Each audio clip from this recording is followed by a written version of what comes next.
A couple years ago, I came across this code of ethics for registered nurses, and it struck me at how scriptural it really is, and that we in ministry need a similar code of ethics. So here, when it says nurse, you could say the pastor. In fact, I'm just going to read it that way. It says, the pastor owes the same duties to self as to others, including the responsibility to promote health and safety, preserve wholeness of character and integrity, maintain competence, and continue personal and professional growth.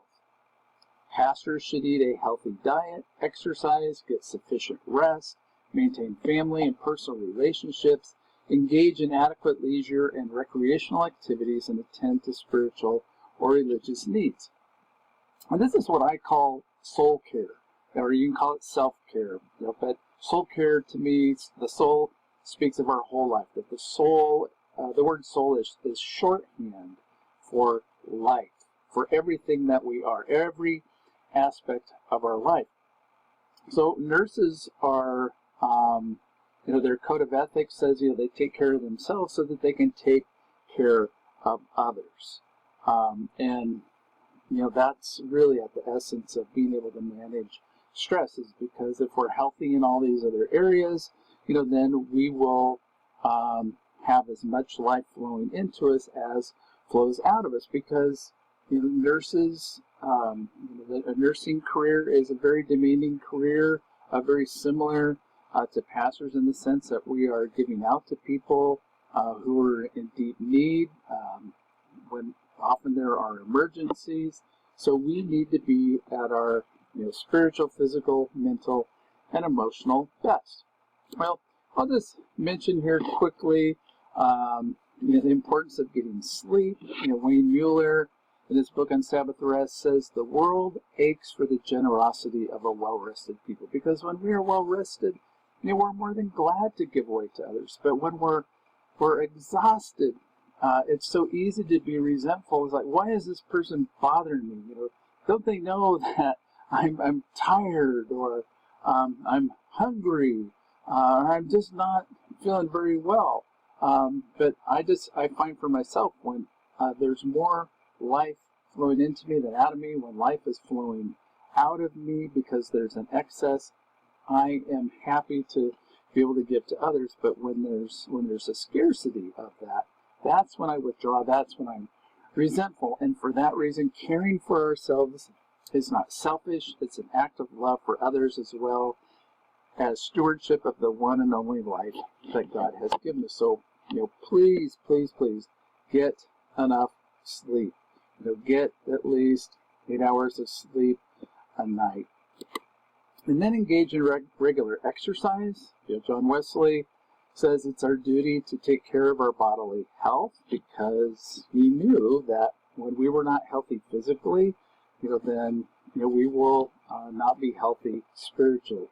And one of the things that's helped me along the way to become more regular in my own exercise is to view it as my physical tithe to God. That we give to God, a percentage of our money, of our income. Well, the same makes sense that if my body, it truly belongs to God, that I would tithe that to God. I like this cartoon. What fits your busy schedule better, exercising 1 hour a day or being dead 24 hours a day? And there certainly have been times in my life when I have not exercised as regularly as I should have, but I'm grateful, in the last 10 years or so that it's been pretty regular, and so I think as the older I get, the more I'm just reminded that if I want to be as effective and to be as faithful a steward of my life as I can be, then I need to be engaging in adequate sleep and regular exercise. I love our Wesleyan tradition. That John Wesley talks a lot about sleep and exercise, and here regarding exercise, this comes from a little pamphlet he wrote on thoughts on nervous disorders, which nervous disorders would have been depression or anxiety in his day. But he says, every day of your life, take at least an hour's exercise between breakfast and dinner. If you will, take another hour before supper or before you sleep. If you can, take it in the open air, otherwise in the house. If you cannot ride, and he's speaking of like riding a horse or walk about, and I'll just mention, if you are keeping track there, so there's 2 hours of exercise a day. But he says, use within a dumbbell or a wooden horse. If you have not strength enough to do this for an hour at a time, do it twice or thrice. He says, let nothing hinder you. Your life is at stake. Make everything yield to this. So let nothing hinder you. Your life is at stake. Make everything yield to this. And so this was, I have a little picture of a little chair that Wesley, this is from his possessions in the Wesley House in England. But he would jump up and down on it, and it's sort of like an accordion with air billows on the inside, so you go up and down. But I think you could do the same thing by just doing knee bends, deep knee bends, or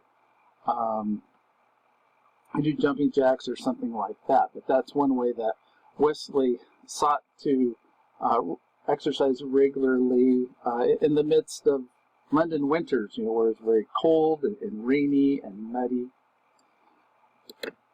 And just, a couple things about Wesley.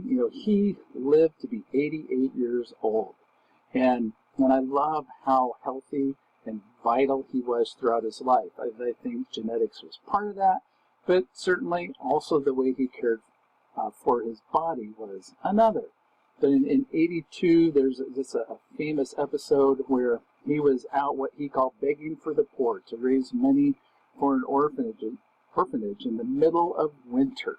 And he raised over, the equivalent of over $30,000 in today's money just by going out and going door to door and asking people to contribute to his orphanage.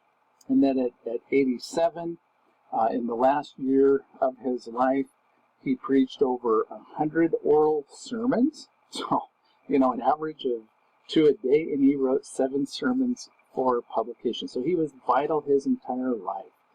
So we seek to manage stress in our lives so that we could finish well in ministry and in life. Because none of us wants to fall short of the finish line. So we pace ourselves. That life isn't just a 100-meter dash, but it's a marathon. And so in order for us to finish well, we need to begin caring for ourselves regularly now. Well, here are a couple questions you might want to stop and pause. To think about what's your duty cycle. What strategies have you found work best for you in managing stress and preventing burnout in your life? Where do you need to allow more decompression time so that you can recover from the adrenaline draining activities of your life? Because we tend to treat our bodies, like our cell phones. We plug them in at night, we charge them. We think, oh, well, if I just get an extra hour of sleep tonight, then I'll be fine tomorrow. But stress has a way of accumulating. Exhaustion has a way of building up. And so just, maybe one night, one day isn't going to help us recover. And then to think about, what are some steps you can begin doing today to restore a more healthy life, work, family, church balance to your life. And then to think about, what is saving you these days.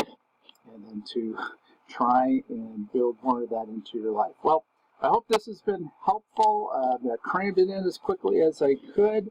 But God bless you, and look forward to seeing you around campus.